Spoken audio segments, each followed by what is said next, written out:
यहीं साथियों देखिए, आज हम बात करेंगे कंपाउंडिंग ऑफ ऑफेंस के बारे में। यानी कि जो व्यक्ति अक्यूज्ड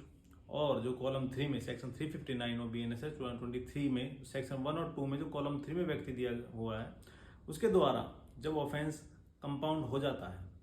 यानी कि वे आपस में ऑफेंस का उसका समझौता कर लेते हैं।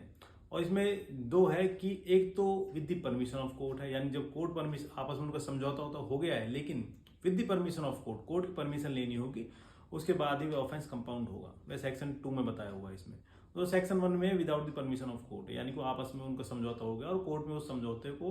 रिजॉल्व में कह सकते हैं कि हमारा आपस में समझौता हुआ, इस केस को खत्म कर दीजिए। जो कोर्ट है इस केस को खत्म कर देता है। तो फिर इसमें क्या है कि उस जो ऑफेंस है जिसका समझौता हुआ है, जिस व्यक्ति के साथ यानी कि अक्यूज्ड है जो उसका समझौता हो गया है और वो केस में खत्म हो गया, तो जो केस जो खत्म हुआ है उसका legal effect in the eyes of law क्या होगा, तो इसके बारे में सेक्शन 359 का जो सब सेक्शन 8 है वो बात करता है कि the composition of an offence under this section shall have the effect of an acquittal of the accused with whom the offence has been compounded. यानी कि इसका जो लीगल इफेक्ट होगा वह होगा कि जो अक्यूज्ड है उसको बरी कर दिया गया है, उसको एक्यूटल कर दिया गया।